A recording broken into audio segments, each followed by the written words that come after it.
Welcome to the seventh lecture of Beginner to Advanced Web Development Bootcamp from TCC. I am Omar Shabir and today our topic is Selectors in CSS. तो हम आज अपना जो पहला topic है जो कि है सिलेक्टर इन CSS उसको स्टार्ट करेंगे। अगर हम CSS सेलेक्टर्स को देखें तो ये हमारे लिए कोई न्यू टॉपिक नहीं होगा, इसको हम ऑलरेडी डिस्कस कर चुके हैं प्रीवियस लेक्चर्स के अंदर, लेकिन हम इसको आज एक्सपेंड करेंगे और इसके मुख्तलिफ टाइप्स देखेंगे, इसके मुख्तलिफ यूज़ केसेस देखेंगे, तमाम टाइप्स के यूज़ केस हम देखेंगे कि किस टाइप को किधर आपने यूज़ करना है। अगर हम बेसिक देखें तो हमारे पास 4 बेसिक टाइप्स है हमारे पास सेलेक्टर्स की। Universal selector, element selector, ID selector और क्लास सेलेक्टर। ये मुख्तलिफ किस्म के हमारे पास क्लासेस हैं, हमारे पास सेलेक्टर्स की टाइप्स हैं और इनको हम देखेंगे कि ये कौन कौन सा सेलेक्टर किस चीज़ के लिए इस्तेमाल होता है अपने कोड के अंदर हम देखेंगे। फर्स्ट ऑफ ऑल हम अपना एक इधर कोड सेटअप कर लेते हैं। हमारे पास यहाँ पे 2 फाइल्स मौजूद हैं। अगर हम फाइल एक्सप्लोरर के अंदर देखें तो हमारे पास एक index.html की फ़ाइल मौजूद है, देन हमारे पास एक style.css की फ़ाइल मौजूद है। अब जो बेसिक हमारा जो फर्स्ट स्टेप होता है वो किसी भी प्रोजेक्ट को स्टार्ट करने का, वो तो हम पहले अपनी HTML का बॉयलर प्लेट कोड लाते हैं। देन हमें बहुत इंपॉर्टेंट जो प्रोसेस है हमारा कि हमने दोनों फाइल्स को आपस में लिंक करना है ताकि हम CSS एक्सटर्नल राइट कर सकें। हम CSS की फ़ाइल को अपनी HTML की फ़ाइल के साथ लिंक करेंगे। देन हम यहाँ पे इसका टाइटल चेंज कर देंगे।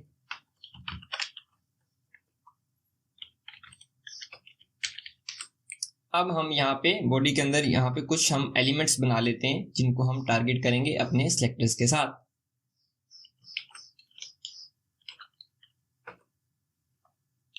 इन तमाम एलिमेंट्स को यूज़ करते हुए हम डिफरेंट टाइप्स के सेलेक्टर्स को देखेंगे कि किस सेलेक्टर से हम कौन से एलिमेंट को हम चूज़ कर सकते हैं। हम अब देखेंगे कि बेसिक सिंटैक्स क्या है एक सेलेक्टर का। तो अगर हम यहाँ पे अगर देखें अब तो हमारे पास एक यहाँ पे एक सेलेक्टर मौजूद है CSS के अंदर, जो कि हमने ऑलरेडी प्रीवियस लेक्चर्स के अंदर अगेन हमने यूज़ किया है, लेकिन अभी हम इसको एक्सपेंड कर रहे हैं, इसको हम स्टडी करेंगे प्रॉपर तरीके से। अगर हम यहाँ पे देखें तो हमारे पास यहाँ पे एक h1 एलिमेंट लिखा है। अगर हम इस कोड को अगर रिव्यू करें तो हमने लास्ट लेक्चर के अंदर इस कोड को यूज़ करते हुए अपनी h1 को उसका कलर को रेड किया था।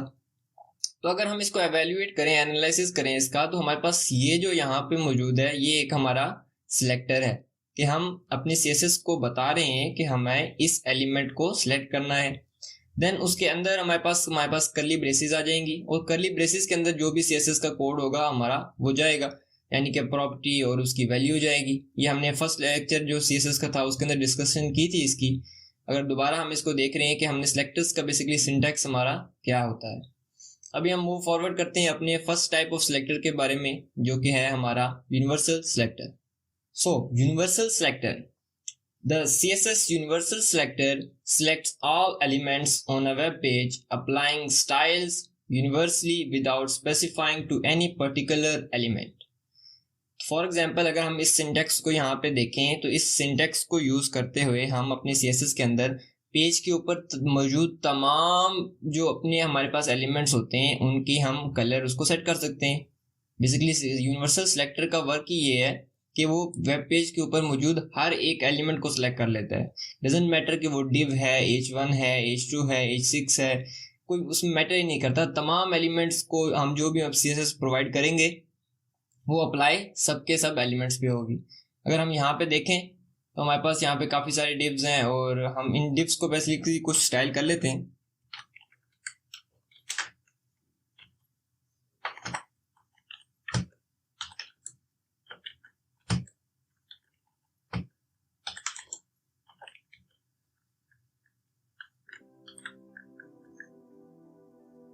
देन हम यहाँ पे यूनिवर्सल सेलेक्टर को लाएंगे अब, जो कि है हमारे पास स्टैटिक का साइन, देन कर्ली ब्रेसेस और इनके अंदर हमारे पास जाएंगी अब हमारे पास जो भी हमारी वैल्यू होगी।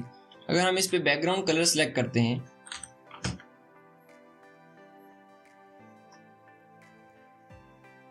तो हमारे पास पूरी बॉडी का कलर बैकग्राउंड पे अब एक्वा हो गया, क्योंकि अब हमारे जो यूनिवर्सल सेलेक्टर था उसने इन तमाम डिव्स को तो सिलेक्ट किया ही, लेकिन उसने बॉडी के एलिमेंट को भी सिलेक्ट कर लिया, क्योंकि यूनिवर्सल सिलेक्टर की हमने अभी डेफिनेशन पढ़ी कि तमाम के तमाम एलिमेंट्स को यूनिवर्सल सिलेक्टर क्या करता है, सिलेक्ट कर लेता है। डजेंट मैटर कि वो डिव है, बॉडी का एलिमेंट है, h1 है, पैराग्राफ टैग है, एंकर है, कोई मैटर नहीं करता। वो तमाम जितने भी एलिमेंट्स हमारे HTML के पेज के अंदर मौजूद होंगे तमाम को सिलेक्ट करेगा।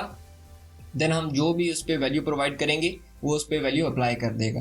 अब ये यूज़ केस इसका ये है कि अगर आपने एक थ्रू आउट द पेज एक फ़ॉन्ट आपने इस्तेमाल करना है तो आप क्या कर सकते हैं, यहाँ पे फ़ॉन्ट फैमिली सेट कर सकते हैं। तो क्या होगा कि जितने भी एलिमेंट्स होंगे उन तमाम का फ़ॉन्ट्स सिंक्रनाइज हो जाएगा एक फ़ॉन्ट के ऊपर।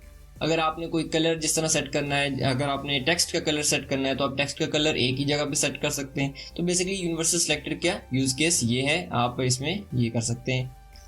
अभी के लिए हम इसको यहाँ से रिमूव कर देते हैं और अपने नेक्स्ट टाइप ऑफ सिलेक्टर की तरफ चलते हैं। अब हमारे पास है element selector. The CSS element selector targets HTML elements directly by there tag name for styling. Simple है इसकी डेफिनेशन, अंडरस्टैंड करना बहुत ही सिंपल है एलिमेंट सिलेक्टर को, कि अगर HTML के अंदर कोई एलिमेंट मौजूद है तो उस एलिमेंट के टैग नेम को अगर CSS के अंदर हम सिलेक्टर की पोजीशन पे यूज करें तो CSS क्या करेगा कि वो उस एलिमेंट को सिलेक्ट कर लेगा। अगर हम इसकी एग्जांपल यहाँ पे देखें तो ये कोड अगर हम देखें, इसको हमने पहले भी इस कोड की स्निपेट को देखा है, तो ये कोड क्या करेगा कि जितने भी H1 होंगे तमाम की कलर वैल्यू को, जो भी हम इधर वैल्यू पास करेंगे वो उधर पास कर देगा तमाम H1 को। अगर हम इसको अभी अपने कोड करके देखें यहाँ पे, तो हमने यहाँ पे क्या किया कि एक डिव का हमने सिलेक्टर लिया जो कि बेसिकली एक एलिमेंट है HTML के अंदर। अब यहाँ पे हमारे पास डिफरेंट डिव्स हैं, हमारे पास 5 डिव्स हैं हमारे पास, लेकिन हमने सिलेक्टर क्या किया, एक ही यूज़ किया है। अब यहाँ पे ये तमाम डिव्स मौजूद हैं, हमें सिर्फ नज़र नहीं आ रही क्योंकि उनका बैकग्राउंड वाइट है। अगर हम उनका बैकग्राउंड चेंज करें, फॉर एग्जाम्पल हम एक्वा मरीन कर देते हैं, तो हमारे पास क्या होगा कि हमारे पास 5 मुख्तलिफ डिव्स आ गई यहाँ पे।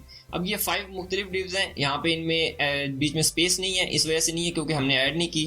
तो हम यहाँ पे क्या करते हैं, मार्जिन बॉटम 10 पिक्सल, ताकि हमारे पास डिफ्रेंशिएट हो जाए तमाम डिव्स। तो हम यहाँ पे देख सकते हैं कि हमारे पास अब 5 मुख्तलिफ डिव्स हैं, लेकिन हमने स्टाइल उनको कैसे किया है, just using a single selector जो कि हमारे पास एलिमेंट सेलेक्टर है। इसी तरह अगर यहाँ पे हमारे पास एक H1 हो, H1 प्रॉब्ली बॉडी के टॉप पे आता है। अब यहाँ पे अगर हम अपना चैनल का नेम लिखें, अब हम क्या कर सकते हैं, यहाँ पे आए, जस्ट हम कह सकते हैं कि H1, क्योंकि वो एलिमेंट का टैग का नेम है ना H1, तो हमने एलिमेंट सेलेक्टर यूज करना है। तो हम क्या कर सकते हैं, H1 को सिलेक्ट करेंगे, देन हम उसका कलर यहाँ से रेड कर सकते हैं फॉर एग्जांपल। अब यहाँ पे अगर हम देखें तो ये कलर रेड हो गया। तो CSS बेसिकली यहाँ पे इन एक्शन आई है क्योंकि हमने यहाँ पे एलिमेंट सेलेक्टर को यूज़ किया है और हमारे पास अब यहाँ पे एक एलिमेंट H1 था, तो इसने क्या किया कि यहाँ से उसको कलर उसका रेड कर दिया।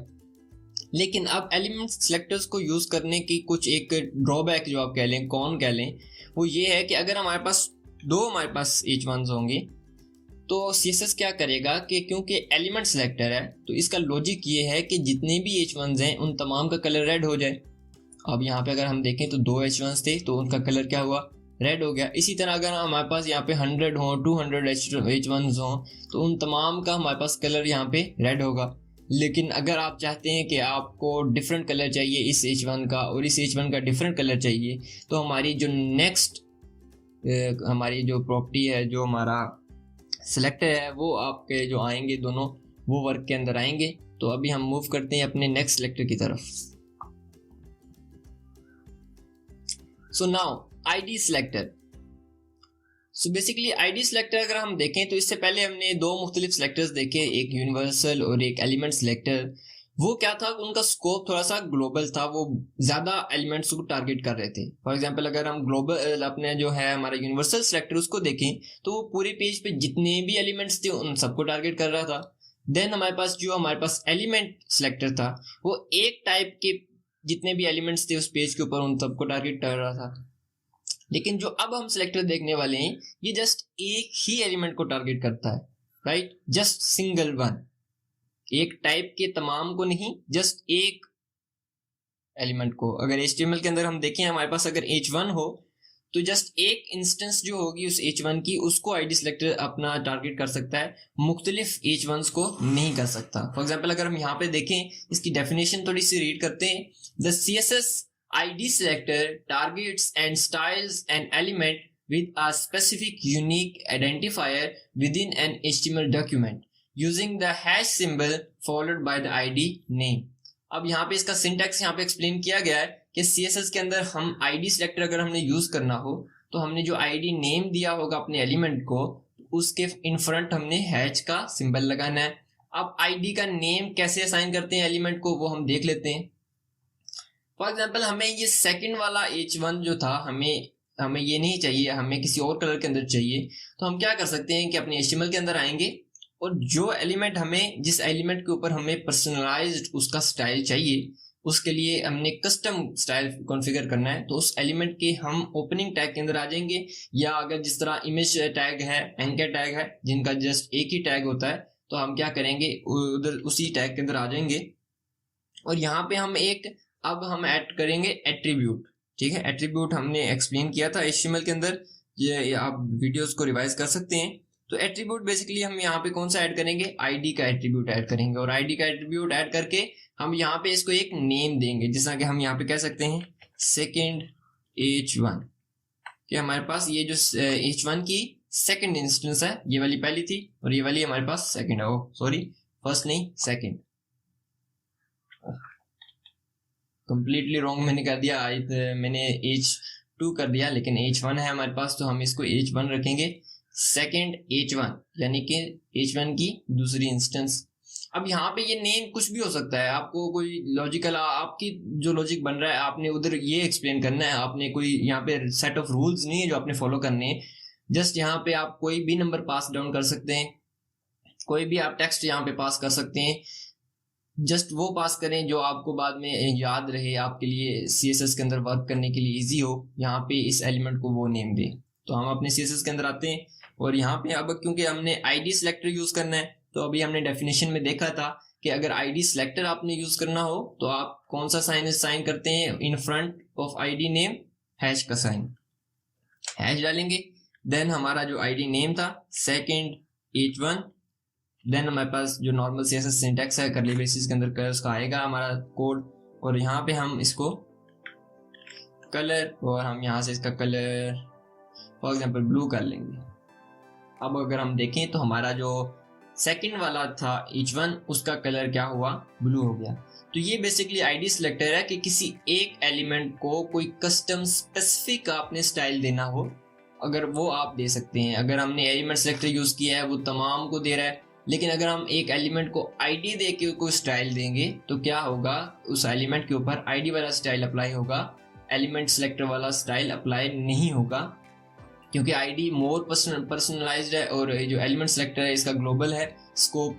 तो बेसिकली CSS क्या करता है कि क्योंकि हमने जानबूझकर इसको पर्सनलाइज किया है, तो CSS इस बात को अंडरस्टैंड करता है, और जो हम ID पे हमने जो स्टाइल्स अप्लाई किए हों वो स्टाइल्स हमारे ब्राउज़र के अंदर रेंडर होते हैं, ना कि हमारे जो एलिमेंट स्टाइल्स हमें इनहेरिट हो रहे हों वो जो है इम्प्लीमेंट CSS के अंदर, ब्राउज़र के अंदर रेंडर नहीं करता CSS। मूविंग फॉरवर्ड, जो हमारा नेक्स्ट टाइप ऑफ सिलेक्टर है वो है हमारे पास class selector. So class selector भी कुछ ID की तरह वर्क करता है, लेकिन कुछ इसके अंदर डिफरेंस है। ये अब सबसे डिफरेंस है, ये जो ग्लोबल स्कोप वाले हैं हमारे पास सिलेक्टर, उनकी तरह भी वर्क नहीं करता, जो पर्सनलाइज्ड है उनकी तरह भी वर्क नहीं करता, ये कुछ अलग तरीके से वर्क करता है। इसकी डेफिनेशन देख लेते हैं। A CSS class selector targets HTML elements based on the preference of a specific class attribute, allowing styling to be applied to multiple elements with the same class। अब यहाँ पे हम देखें अगर, तो HTML एलिमेंट के अंदर हम एक एट्रीब्यूट ऐड कर सकते हैं क्लास का, उसमें हम जिस तरह हमने ID नेम दिया है हम क्लास नेम दे सकते हैं। लेकिन अब क्या कर सकते हैं हम, क्योंकि हमने ID में रूल देखा था कि किसी एक एलिमेंट को हम एक ID दे सकते हैं, वो सेम ID नेम हम किसी दूसरे एलिमेंट को नहीं दे सकते। लेकिन अब क्लास सिलेक्टर को यूज करते हुए हम मल्टीपल जो हमारे पास एलिमेंट्स होंगे उनको हम सेम क्लास दे सकते हैं। इसकी एक एग्जांपल देख लेते हैं। अब फॉर एग्जांपल हमने यहाँ पे ये दो h1s बनाए हैं, तो इन h1s को हम यहाँ पे एक क्लास क्रिएट कर लेते हैं। हम CSS के अंदर यहाँ पे एक क्लास क्रिएट कर लेते हैं। डॉट हमारा जो आईडी थी वो हैश से साइन होती थी, अब जो हमारे पास क्लास है वो डॉट से हम इधर उसको कॉल करेंगे। हम यहाँ पे कर देते हैं कि बिगर टेक्स्ट। सो बिगर टेक्स्ट में हम क्या करते हैं कि हम फॉन्ट साइज जो है इसको हम लार्जर कर देते हैं, तो बेसिकली ये एक बिगर टेक्स्ट हो गया। अब हम क्या करेंगे कि हमारी ये क्लास जो है, क्लास का एक हमारा स्टाइल है, इसको हम अगर मल्टीपल पे हमने अप्लाई करना हो तो हम जिन एलिमेंट्स पे अप्लाई करना है उनके अंदर आएंगे, क्लास का एट्रीब्यूट हम उसके अंदर डालेंगे। देन हम क्या करेंगे, जो हमारा क्लास नेम है उसको हम इधर अप्लाई कर देंगे। बेसिकली h1 था तो वो हमारा लार्जर ने वर्क नहीं किया, हम क्या कर सकते हैं कि 5 रैम कर लेंगे इनको। तो इसी तरह अगर हम यहाँ पे अपने सेकंड एलिमेंट के अंदर आए और यहाँ पे भी एक क्लास का एट्रीब्यूट ऐड करें और जहाँ पे भी जस्ट हम अपना बिगर टेक्स्ट लिख दें, तो क्या होगा कि हमारे दोनों एलिमेंट्स के ऊपर हमारा जो क्लास का स्टाइल थे वो अप्लाई हो गए। तो इसका कंसेप्ट समझना ऐसे है कि हम एक क्लास बना रहे हैं, जिस तरह किसी कॉलेज के अंदर या किसी स्कूल के अंदर एक क्लास होती है, उस क्लास के कुछ सेट ऑफ एट्रीब्यूट्स होते हैं, कुछ उनके डिफरेंशिएशन होती हैं बाकी तमाम क्लासेस से, कुछ स्पेसिफिक्स होते हैं जो उस क्लास के लिए होते हैं। तो इसी तरह हम CSS के अंदर भी एक क्लास बना रहे हैं जिसके अंदर हम वो एलिमेंट्स को लाएंगे जो कि कुछ अपने प्रॉपर्टीज शेयर करते हैं। फॉर एग्जांपल अगर हमने दो टेक्स्ट को बिगर करना है तो हम दो टेक्स्ट के अंदर दोनों एलिमेंट्स को हम वो वाली क्लास दे देंगे कि बिगर टेक्स्ट है। या इस तरह अगर जिस तरह ये रेड हमारे पास टेक्स्ट था तो हम क्या कर सकते हैं, एक हम रेड टेक्स्ट की एक क्लास बना सकते हैं। देन हम तमाम उन एलिमेंट्स को जिनकी क्लास रेड होगी, जिनको हमने रेड कलर देना होगा, उनको हम क्लास के अंदर रेड पास कर सकते हैं। और इसी तरह यहाँ पे मल्टीपल क्लासेस भी पास हो सकती हैं। फॉर एग्जाम्पल अगर मैं यहाँ पे क्रिएट कर ही लेता हूँ, डॉट रेड टेक्स्ट की क्लास क्रिएट कर लेते हैं। देन मैं कलर इसमें दूंगा और मैं इसको रेड दूंगा कलर। तो अब मैं क्या कर सकता हूँ कि ब्लू वाले एलिमेंट के अंदर आऊं और यहाँ पे मैं क्या करूं, रेड टेक्स्ट। अब यहाँ पे एक आपको बात समझानी है। अब क्लासेस पहले हमने देखा था कि एलिमेंट के ऊपर जो स्टाइल अप्लाई हुआ था उससे CSS ने रिमूव किया जब हमने उसके अंदर आईडी अप्लाई की। अब अगर हम क्लास अप्लाई करते हैं एक डिफरेंट स्टाइल के साथ तो CSS फिर भी आईडी के ऊपर रहेगा, क्योंकि ID is the more specific one. ये पर्सनलाइज्ड है उस एलिमेंट के लिए, ये तमाम पूरी क्लासेस के लिए नहीं है। ये हमने जानबूझकर उस एलिमेंट को अप्लाई की है ये क्लास। तो CSS को मालूम है कि हमने जब आईडी अप्लाई की हुई है तो अब हम चाहते हैं कि ये एलिमेंट इस स्टाइल पे आए, कोई और स्टाइल इसको अप्लाई ना हो, तो वो हमारी क्लास को इधर वो रेंडर नहीं करेगा। लेकिन अगर हम यहाँ से को कमेंट करें तो अब हमारे पास ये रेड हो गया।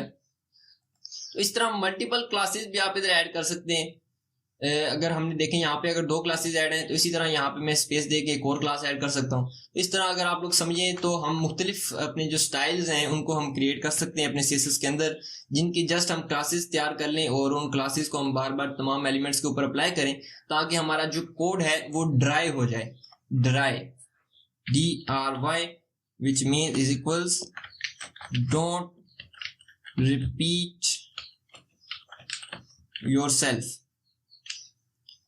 कि आपने अगर फॉन्ट साइज 5 रैम किसी एलिमेंट का करना है तो आप बार बार फॉन्ट साइज 5 रैम हर एलिमेंट के सिलेक्टर के अंदर देने के बजाय आप एक उसकी क्लास क्रिएट करें और तमाम एलिमेंट्स को वो वाली क्लास दे दें, तो वो आपका कोड क्या हो जाएगा, ड्रायर हो जाएगा। आपका कोड आप रिपीट नहीं करेंगे बार बार, तो वो ड्राई हो जाएगा।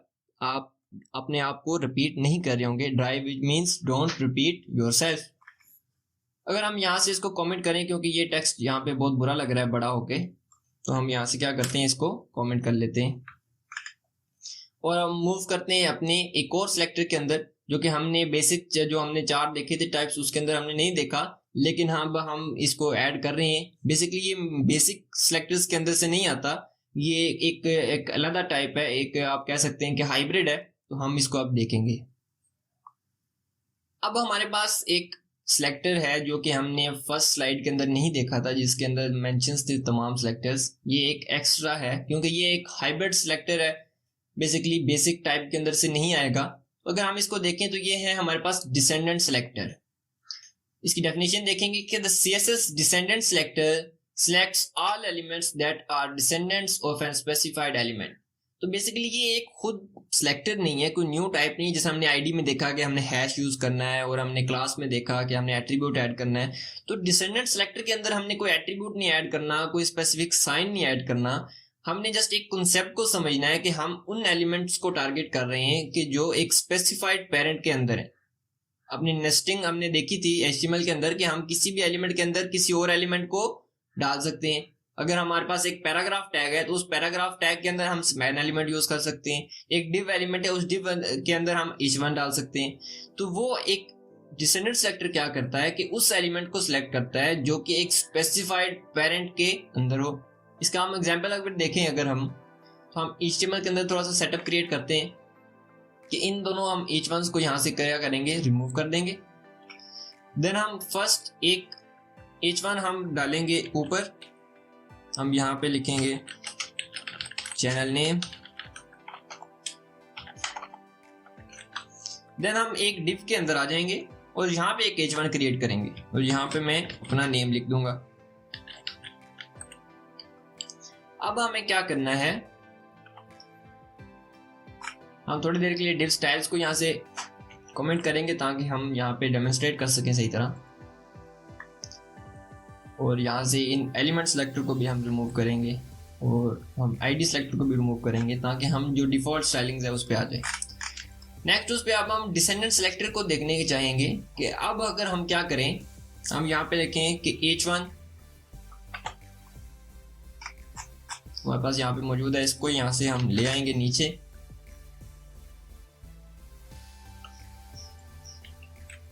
कि हमने H1 तमाम H1 के कलर को हमने क्या किया, रेड कर दिया यूजिंग एन एलिमेंट सेलेक्टर। हमने H1 के एलिमेंट्स को सिलेक्ट किया। लेकिन अब हम डिसेंडेंट सेलेक्टर को यूज करते हुए हम टारगेट करेंगे इस नेम, जो मेरा नेम है इसको टारगेट करेंगे। कुछ एक स्पेसिफाइड जो हमारे HTML के अंदर डिफरेंसेस हैं इन दोनों H1 के अंदर, उसको यूटिलाइज करते हुए हम डिसेंडेंट सेलेक्टर से सेकंड वाली H1 को सिलेक्ट करके कुछ कस्टम स्टाइल्स अप्लाई करेंगे। अब अगर यहाँ पे हम देखें तो हमारे पास जो मेजर डिफरेंस इनके अंदर है, अगर हम टेक्स्ट को देखें तो टेक्स्ट तो इनका बिल्कुल डिफरेंट है, लेकिन वो मैटर नहीं करता क्योंकि वो टेक्स्ट है। तो HTML कोड के अंदर वो मैटर नहीं करता, जस्ट जो भी टेक्स्ट हम अप्लाई करेंगे वो रेंडर हो जाएगा। लेकिन अगर हम इनका HTML के अंदर डिफरेंस देखें तो HTML के अंदर डिफरेंस ये है कि ये H1 हमारा बॉडी टैग के अंदर है, लेकिन ये H1 हमारा एक डिव टैग के अंदर है।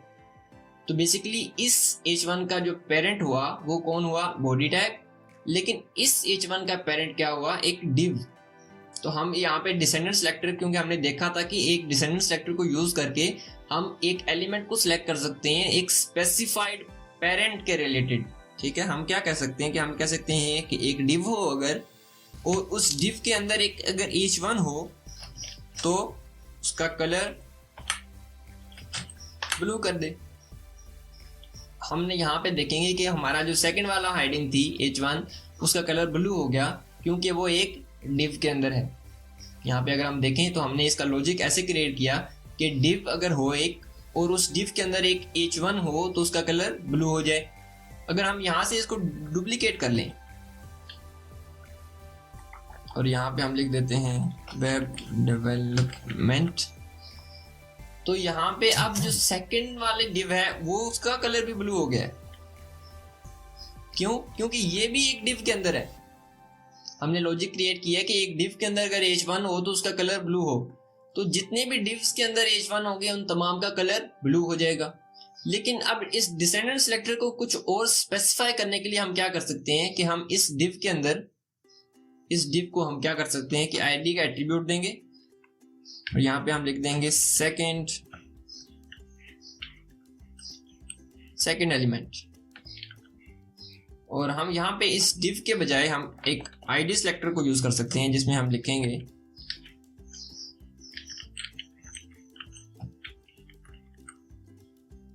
अब हम देखेंगे तो हमारा जस्ट मिडिल वाला टेक्स्ट ब्लू है, बाकी तमाम रेड है क्योंकि वो एलिमेंट सेलेक्टर से हमने रेड कलर ले रहे हैं। और ये जो है हमारा सेकंड वाला, ये हमारा एक डिसेंडेंट सेलेक्टर से ले रहा है कि हमने अब यहाँ के एक ऐसी डिव हो या एक ऐसा एलिमेंट हो जिसमें ये आईडी हो और उस आईडी के अंदर h1 मौजूद हो तो उसी का कलर ब्लू करना है। तो ये एक बहुत ज्यादा स्पेसिफिक हो गया कि जस्ट वो वाला h1 को टारगेट करना है जिसके अंदर आईडी हो। अब इसका यूटिलाइजेशन कहाँ पे होगी, हम जस्ट h1 के ऊपर क्यों नहीं टारगेट कर सकते, इसको आईडी दे के क्यों नहीं सिलेक्ट कर सकते। तो बेसिक क्या है कि इस डिव के अंदर जस्ट एक h1 नहीं होगा, आपके पास डिफरेंट एलिमेंट्स होंगे। यहाँ पे एक पैराग्राफ हो सकता है, देन आपके पास यहाँ पे एक h3 हो सकता है, आपके पास यहाँ पे एक फॉर्म हो सकता है, आपके पास यहाँ पे एक टेबल हो सकता है। तो डिफरेंट टाइप के आपके पास जो है एलिमेंट्स यहाँ पे इस डिव के अंदर मौजूद हो सकते हैं। अगर आपने डिफरेंट को सिलेक्ट करना है, आपने यहाँ से पैराग्राफ को भी स्टाइल कुछ देना है, आपने h3 को भी कुछ स्टाइल देना है, आपने फॉरम को भी कुछ स्टाइल देना है, आपने टेबल को भी कुछ स्टाइल देना है, आपने h1 को भी स्टाइल देना है। तो अब यहाँ पे हम अगर उनकी काउंटिंग करें तो 1 2 3 4 और 5 एट्रीब्यूट्स आपको बनाने पड़ेंगे। 5 एट्रीब्यूट्स बनाने पड़ेंगे, उनको नेम करना पड़ेगा। आपका प्रोजेक्ट जब तक चल रहा है आपको उनके नेम्स याद रखने पड़ेंगे ताकि आप उनकी स्टाइलिंग प्रॉपर तरीके से कर सकें, डीबग कर सकें। देन क्या होगा कि आपका कोड भी 5 एट्रीब्यूट्स का, उनके नेम का एक ज्यादा टेक्स्ट हो जाएगा ना। कुछ बहुत ज्यादा इंपैक्ट तो नहीं पड़ता, लेकिन क्या होगा कि जितना ज्यादा कोड आप थोड़ा थोड़ा करेंगे तो कतरा कतरा समुंदर बन जाएगा। तो आपने क्या करना है कि ड्रायर कोड लिखना है, अपने साफ को रिपीट नहीं करना। आप 5 आईडीज देने के बजाय क्या करेंगे, जस्ट एक सिंगल आईडी देंगे और उस आईडी को डिसेंडेंट सेलेक्टर आप यूज करेंगे कि आप इस आईडी के अंदर पैराग्राफ को भी हम सिलेक्ट कर सकते हैं, h3 को भी सिलेक्ट कर सकते हैं, फॉरम को, टेबल को। हमें कुछ चीज एक्स्ट्रा लिखने की जरूरत नहीं है, जस्ट एक जगह आईडी हमने डाली और बाकी तमाम एलिमेंट्स को हम अब सिलेक्ट कर सकते हैं। तो ये डिसेंडेंट सेलेक्टर का आपका यूज केस है। बेसिकली ये एक खुद से सिलेक्टर नहीं है इसकी कोई टाइप, लेकिन ये एक मुख्तलिफ सेलेक्टर्स को यूटिलाइज करते हुए ये बन जाएगा। जैसा कि यहाँ पे अगर हम देखें तो आईडी सिलेक्टर और एलिमेंट सिलेक्टर को यूज करते हुए हमने यहाँ पे किया है इसको।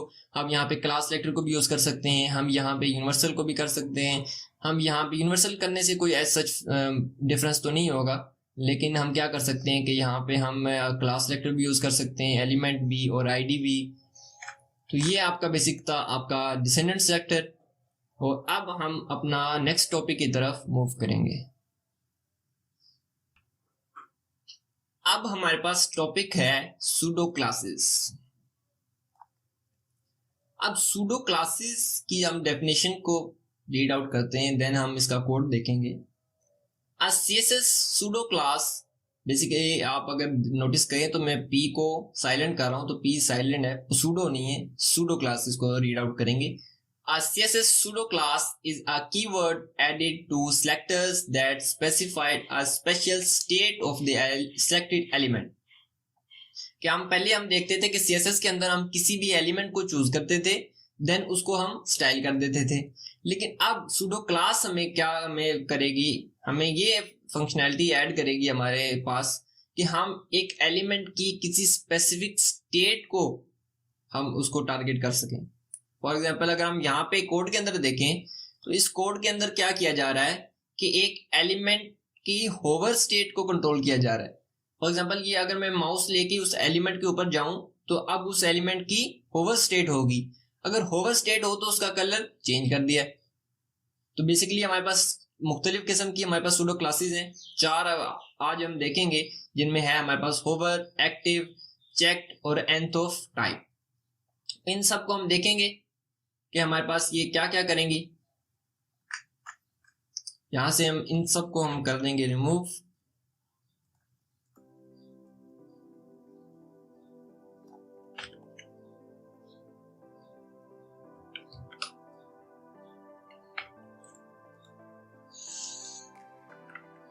और हम इस डिफ के ऊपर आ जाएंगे और हम यहां से जो अपना डिफ के जो हमारे थे उनको हम दोबारा टॉगल कर लेंगे।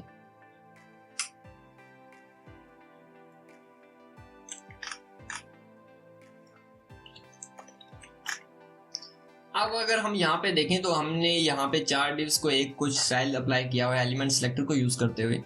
लेकिन हम यहाँ पे क्या कर सकते हैं कि इन्हीं डिव्स को हम क्या करेंगे कि होवर स्टेट, इनकी हम सूडो क्लास अप्लाई करेंगे। इनकी जब होवर हो रही हो, फॉर एग्जांपल अगर मैं इनके ऊपर माउस लेके आया हूँ तो अब इस डिव की क्या है, होवर स्टेट है। अगर मैं इसके ऊपर माउस लेके आऊँ तो अब इस डिव की होवर स्टेट है। तो बेसिकली होवर स्टेट को मैंने टारगेट किया है। देन मैं क्या कह सकता हूँ कि बैकग्राउंड कलर, देन मैं क्या उसको रेड अप्लाई कर दूं कि जब मैं इन डिव के ऊपर होवर करूं, अगर हम अभी देखें तो हमारा जो नॉर्मल इधर स्टाइल्स हैं जो कि एक्वा मरीन कलर है वो इन डिव्स के ऊपर अप्लाई हो रहा है, लेकिन जैसे ही मैं इनके ऊपर होवर करूंगा इनका कलर क्या हो जाना चाहिए, चेंज होना चाहिए। चेंज किस पे होना चाहिए, रेड कलर के ऊपर। अगर हम देखें यहाँ पे तो हो गया, इसके ऊपर करूँ तो इस पे भी हो गया, इस पे करूँ तो इस पे भी हो गया, इस पे करूँ तो इस पे भी हो गया, क्योंकि मैं एक एलिमेंट सेलेक्टर यूज कर रहा हूँ तो जितने भी डिव्स होंगे तमाम पे अप्लाई हो जाएगा। अगर आपने किसी स्पेसिफिक पे करना है तो आप आईडी सेलेक्टर या क्लास सेलेक्टर यूज कर सकते हैं या डिसेंडेंट सेलेक्टर यूज कर सकते हैं,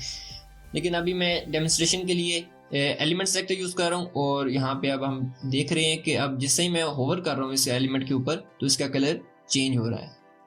नेक्स्ट हमारे पास है एक्टिव। तो एक्टिव बेसिकली क्या करता है कि आपके जो एलिमेंट की एक्टिव स्टेट होती है ना उसको वो सिलेक्ट कर लेता है। फॉर एग्जांपल हमारे पास अगर इधर एंकर टैग हो, यहाँ पे अगर मैं एक एंकर टैग लिखूं और यहाँ से मैं इसका जो यूआरएल है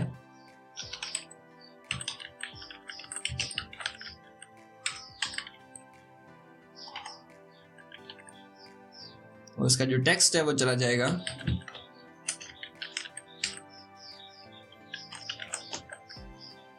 तो अगर हम ब्राउजर के ऊपर देखें तो हमारे पास ये यूआरएल इधर शो हो गया। अब इस यूआरएल के ऊपर हम क्या करेंगे कि हम इसके ऊपर हम अप्लाई करेंगे कुछ स्टाइल्स।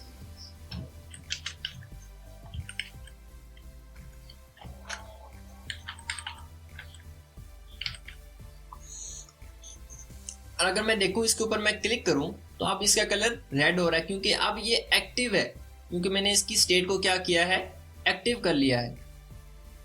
तो अगर देखा जाए, अगर मैं यहाँ से कुछ और भी चेंजिंग करूं, जैसा कि मैं अगर फॉन्ट साइज इसका चेंज कर दूं, फॉन्ट साइज इसका मैं कर सकता हूँ 2.5 रैम ताकि बड़ा हो जाए ये टेक्स्ट। तो जैसे मैं इसको अब क्लिक करके होल्ड करूंगा ना, विच मीन्स इसकी एक्टिव स्टेट के अंदर इसको मैं रखूंगा, तो इसका स्टाइल भी बड़ा, साइज भी बड़ा हो गया और अब इसका जो कलर है वो भी रेड हो गया, क्योंकि मैंने यहाँ पे डिफाइन किया कि अगर एंकर टैग हो और उसकी एक्टिव स्टेट हो तो आपने क्या करना है, कलर को रेड कर देना है, देन फॉन्ट साइज को 2.5 रैम कर देना। अभी इसका साइज 2.5 रैम है और अभी इसका साइज बैक टू नॉर्मल जो कि एंकर टैग का नॉर्मल हमारा होता है उस पर चला गया। तो ये बेसिक एक्टिव स्टेट है कि किसी एलिमेंट को जब वो एक्टिव स्टेट में हो उसको टारगेट किया जा सकता है। देन हमारे पास है चेक्ड, कि कोई चीज जब चेक्ड हो। अब चेक्ड हम अगर फॉर्म्स को रिव्यू करें अपने HTML के अंदर, कि हमने फॉर्म्स स्टडी किए थे, तो चेक्ड क्या था कि अगर हम चेक बॉक्स को देखते थे, उसको जब हम टिक करते थे तो अब उसकी स्टेट क्या हो जाती थी, चेक्ड। इसी तरह हम उसको यहाँ पे डिफाइन कर सकते हैं। अगर यहाँ पे हम एक चेक बॉक्स क्रिएट कर लें,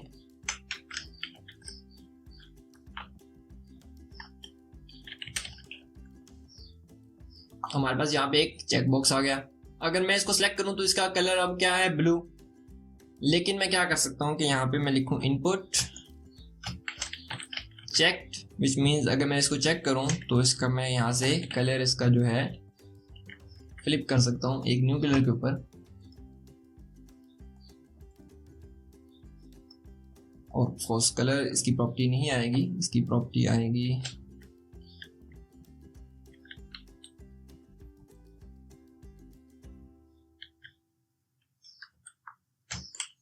इनपुट्स चेक बॉक्स के लिए आपकी कलर की प्रॉपर्टी नहीं, एक्शन कलर की प्रॉपर्टी आएगी। देन अगर हम इसको रेड कर दें तो अगर अब मैं इस चेक बॉक्स को चेक करूं तो अब इसका चेक जो कलर हमारे पास, यहाँ से अगर थोड़ा जूम कर लें, अब ये चेक बॉक्स पहले ब्लू था अब रेड आ गया। अगर हम इस कोड को यहाँ से रिमूव करें, अब हमारे पास यहाँ पे ब्लू चेक बॉक्स आ रहा है, लेकिन जैसे हम इस कोड को ऑन करेंगे वापस, हमारे पास यहाँ पे अब रेड कलर का चेक बॉक्स आ रहा है। ये हमारे पास सूडो एलिमेंट सूडो क्लास जो है हमारे पास चेक की है। देन nth ऑफ टाइप है। अब nth ऑफ टाइप एक टाइप का सिलेक्टर है, ठीक है, सूडो क्लास सिलेक्टर आप कह लें इसको। अगर यहाँ पे हम देखें तो हमारे पास 1 2 3 एंड 4 डिव्स हैं, ठीक है, हमारे पास 4 डिव्स हैं। तो हम क्या कर सकते हैं कि एक हम डिव के ऊपर यहाँ पे एक nth ऑफ टाइप का हम सिलेक्टर यूज कर सकते हैं। हम यहाँ पे नीचे करेंगे ताकि सूडो क्लासेस के ज्यादा रहे। हम क्या करेंगे, डिव एलिमेंट सेलेक्टर हम यूज करेंगे, देन हम यहाँ पे लिखेंगे nth ऑफ टाइप। अगर किस मैथ के बैकग्राउंड से आप हैं तो आपको पता होगा nth नंबर होता है किसी भी ऑफ टाइप के, इस टाइप का नंबर हो, कौन सा हो, आपने इधर स्पेसिफाई करना है इन ब्रेसेस के अंदर। तो हम यहाँ पे देखें तो हम स्पेसिफाई कर रहे हैं कि डिव एलिमेंट के टाइप्स में से कोई एक स्पेसिफाइड नंबर हम यहाँ पे अप्लाई करेंगे कि वो वाला नंबर सेलेक्ट कर लो और उसके ऊपर कलर जो भी हमने अप्लाई करना है सीएसएस वो अप्लाई करेंगे। फॉर एग्जांपल अगर हम कहते हैं कि 4 हैं तो हम कहेंगे 4 और हम क्या करेंगे यहाँ पे हम बैकग्राउंड कलर इसका चेंज कर देते हैं। अब क्या हुआ कि 4 डिव्स के अंदर से 4th डिव का कलर चेंज हो गया। इसी तरह हम क्या कर सकते हैं, हम कह सकते हैं यहाँ पे 3 देन 2 कर सकते हैं, देन 1 कर सकते हैं, कुछ भी हम कर सकते हैं। देन हम यहाँ पे ऑड कह सकते हैं। तो क्या होगा, जितने भी ऑड नंबर्ड होंगे जैसे कि 1 और 3, अब वो उनका पे कलर अप्लाई हो गया। इसी तरह हम यहाँ पे इवन कर सकते हैं। क्या होगा कि जितने भी इवन होंगे उन पे वो अप्लाई हो जाएगा। तो अब यहाँ पे क्या हुआ कि जितने भी इवन एलिमेंट्स थे हमारे पास डिव्स, वो सारे के सारे रेड हो गए क्योंकि हमने यहाँ पे डिफाइन किया है। तो ये हमारे पास nth ऑफ टाइप का जो है हमारे पास सूडो क्लास थी। सूडो क्लासेस हमने देख ली, अब हम देखेंगे सूडो एलिमेंट्स। सूडो क्लासेस और सूडो एलिमेंट्स के अंदर कंफ्यूज नहीं होना, दो मुख्तलिफ किस्म के टॉपिक्स हैं, दो मुख्तलिफ किस्म की चीजें हैं ये दोनों। अगर इसकी डेफिनेशन को हम देखें तो CSS pseudo elements let you style specific parts of an element like the first letter and the first line. अगर हम इसको स्टडी करके एनालाइज करें थोड़ा सा तो हम ये कन्फिगर करते हैं कि जो सूडो एलिमेंट्स हैं, पहले सूडो क्लास क्या कर रही थी कि एक एलिमेंट की किसी स्पेसिफाइड स्टेट को हम टारगेट करके उस पर स्टाइल अप्लाई कर सकते थे। अब सूडो एलिमेंट से क्या कर सकते हैं, हम किसी एलिमेंट के एक स्पेसिफिक पार्ट को हम स्टाइल कर सकते हैं। तो इसका सिंटैक्स जो कुछ है इस तरह है कि एलिमेंट देन डबल कॉलन और फिर हमारे पास जो सूडो हमारे पास एलिमेंट आएगा। सूडो क्लास के अंदर क्या था कि सिंगल कॉलन था, यहाँ पे एलिमेंट के अंदर क्या है कि डबल कॉलन है। तो ये इनके अंदर फर्स्ट डिफरेंस है। देन हमारे पास है हमारा पहला जो सूडो हमारे पास क्लास है वो है फर्स्ट लाइन।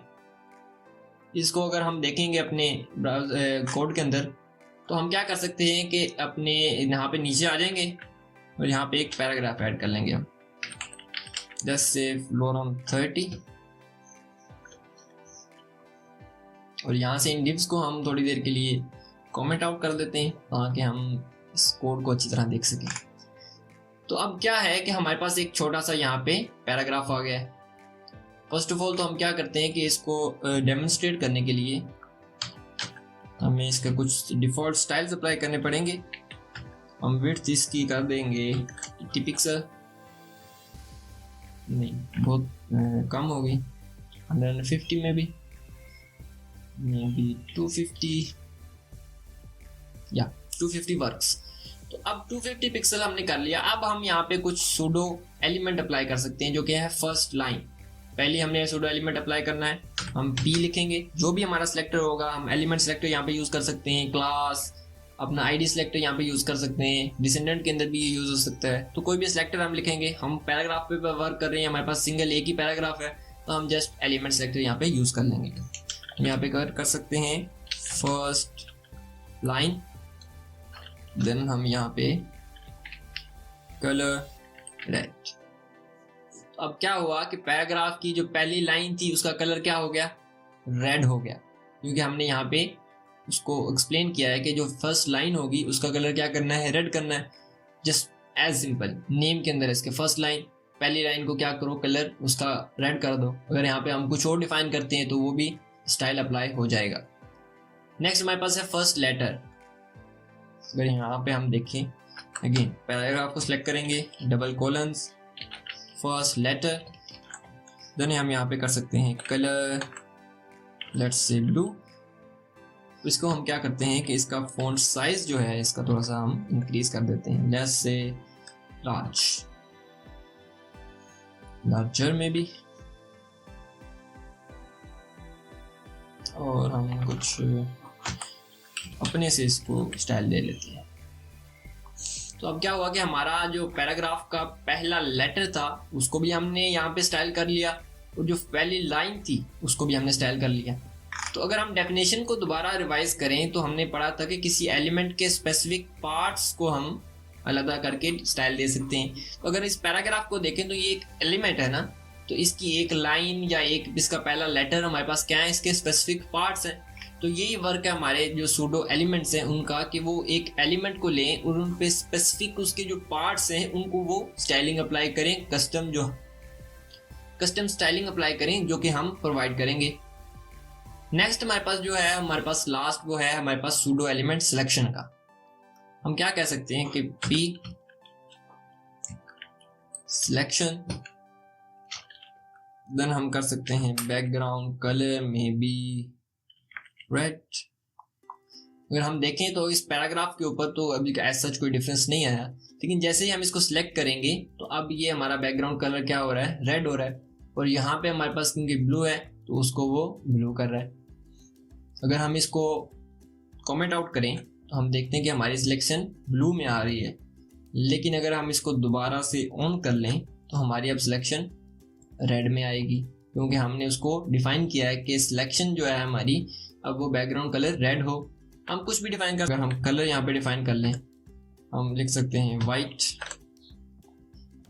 अब हमारे पास इसकी सिलेक्शन रेड कलर में है और इसका टेक्स्ट वाइट कलर के अंदर है, तो हम यहाँ पे कस्टमाइज कर सकते हैं इसको using the selection pseudo element.